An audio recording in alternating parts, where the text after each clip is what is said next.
as opposed to trying to sign him in February and then being, whatever happened there. But I think so I think for the whole group, run it back. Probably not ideal, and I don't think anyone wants that. But I think maybe for Tavares specifically, given the contract and everything else, that does seem more feasible. And I don't know if just bringing not Mitch back is enough of a culture change. I think it might be, though. Like, I do think it's pretty significant what he was in that room and what he was in this market. It would change the dynamic pretty significantly. Not because Mitch is a bad guy, I'm not saying that, but just because it's going to be really, really different. And you can get an $8 million player and a $5 million player for him that can be completely different kinds of players. You get Brad Marchand and Sam Bennett for that same 13 and a half you're going to give Mitch. If you could, that would be enough with one of the two departing to make your team different. Yeah, and you know what? This might be a moot point where Mitch Marner has made up his decision and is leaving. Like, regardless if you want to keep him or not, he has the right to walk on July 1st. And if they do get John Tavares on a value contract and Mitch walks, the team does look different. There's no core four anymore. It's the core two and John Tavares, who, like you mentioned, is on a value contract. Matthew Knies is ahead of John Tavares in the pecking order. Agreed. Right? And here's the other thing. This is what I think we might have to get away from. I think the crop of the unrestricted free agents is not as deep as we would want it. No. So that now you start getting creative and looking at trades. Jamie. Exactly. Like I'm looking at, again, this is wish list, it's Nazem Kadri, but maybe it's Braden Shen. Maybe it's something like that. Maybe, you're calling Doug Armstrong and saying, what are you doing with your organization? You might be looking to get younger. Like, that's the type of stuff you get creative. Again, do you have the currency? Well, offer sheet. You need your own pick. You need to offer. I like that. I agree. I think you need to be creative, but this is where, Johnny, and I'm going to put it back to you, this is where Brad Treliving, if he doesn't have Brendan Shanahan's vision, if they weren't aligned going into last season, now it's Brendan Shanahan's show. I'm sorry, it's Brad Treliving's show, and he can go, if he wanted to move off Mitch Marner last year, or if he wanted to get creative, but he couldn't do that because his hands were tied behind his back because you got to run it up the chain. If he has the keys to the kingdom, Brad Treliving will build the team that he wants. And he might have that flexibility just because Mitch Marner walks. And now you start to get creative. And that's where it'll be interesting to see what he does with all of that. Yes. I mean, and talking about, just for offer sheets, what was Dylan Holloway's contract? Is it like 2.8? 2.8. Yeah, that's like a second and a third. You go find a guy like that for your second and a third, you can do some things. So you're right, Noodles. If they weren't in complete alignment, and plus Tree was new enough that he's like, I guess, do I know enough about this group to decide definitively that it's not a good idea? But now he knows, and now it's going to happen regardless. So, that's.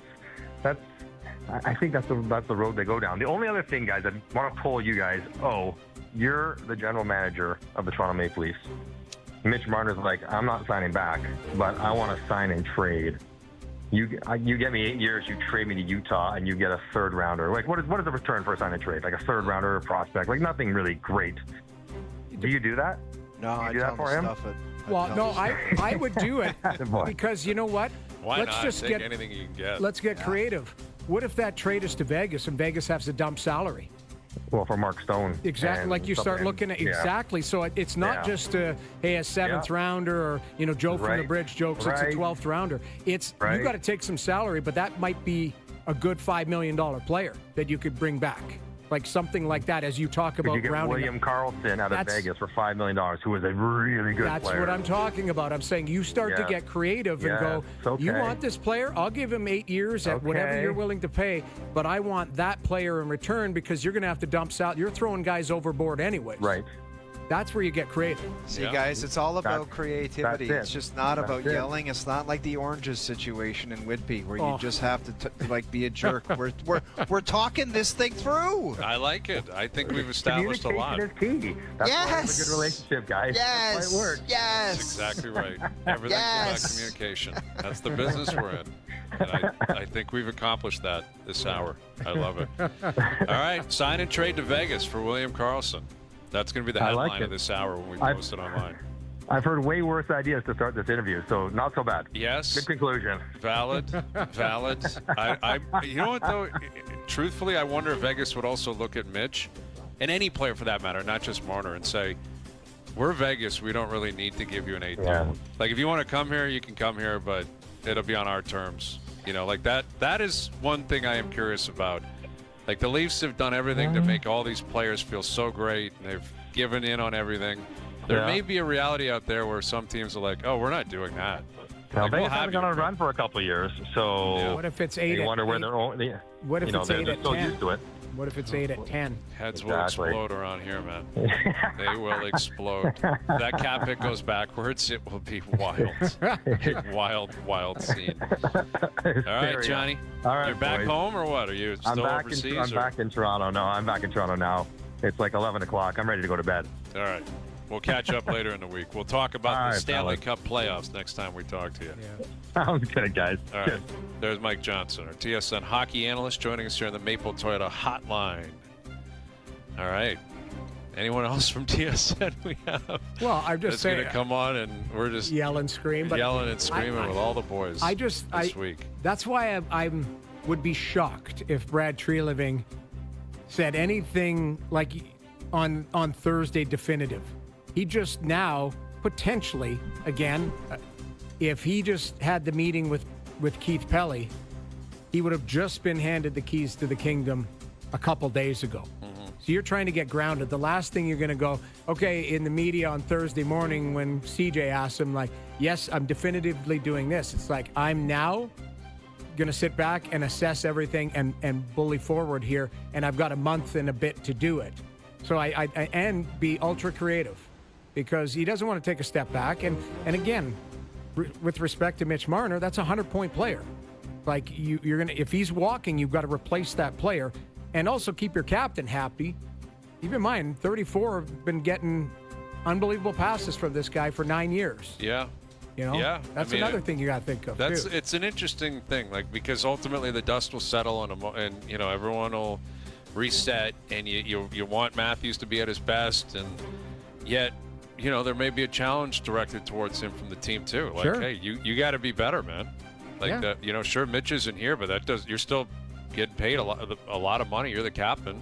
Yeah. Like, okay, top-tier go players. find You your gotta go and goals do somewhere it, yeah. else and do different things. And we get to the playoffs, you got to play big. Agreed. Like, that's the truth. Like, again, I think I can't speak for how the team would necessarily address this, but I think from the outside, a lot of people are looking at this like it's time for the players to repay the team, and the fans and all that. Like, we even use the term, we hear the term, well, the cup window, you got to take advantage. And Matthews, it's like, well, they've been trying for 9 years, and there was a window last Sunday, Game 7. Where were they? Yeah. They didn't get it done. They could have played better and won those games, and then there you go. You're in the window. That's another thing that's not really discussed. Like, these guys have the biggest window of all time in pro sports. Some teams their teams get good, and then they're like, the way certain people view it, they're like, there's a 2 or 3 window here where they could possibly win a championship. Oh. 9 we're going on. Years. I mean, and Hayes, I think the biggest thing I learned when this all went down, what was it, last Monday or Tuesday or whatever it was, when you broke it up into 3-year increments in the 9 years, that was something that I thought that was brilliant because I hadn't thought about it that way. The first 3 years you look at it, hey, it's learning curve, young, all of that. Dude, but what are you, this guy's agent? You talked about his hit on Jay last night like it was the greatest thing I've ever heard. And then Noodles this stuff is about Arliss. this. I am the Arliss. 3-year Arliss. increments is so no, brilliant. but it was a It's great like point. I'm sorry. Like, Wait, you're looking at tire it. pump every once in a while? No, but that's fire off a tire pump. It's too much. The 3 years, that's where you talk about window. We're talking Columbus, Montreal squeaked in the playoffs up 3-1. Like, that's where you crapped it off, right there. That Montreal team was so trash during that regular season. They barely got wasn't in. that the Canadian division? Like, it was, Someone had to get in. It was tough. Basically.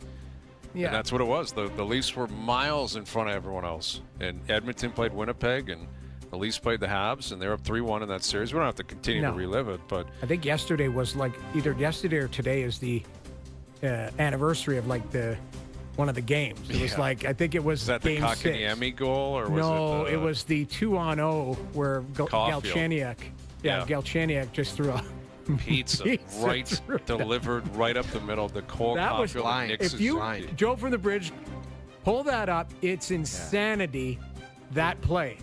That what play was he thinking at the blue line? I don't Just know. get all of them. Get a whole bunch of them. Yeah, Get the let's run the tape.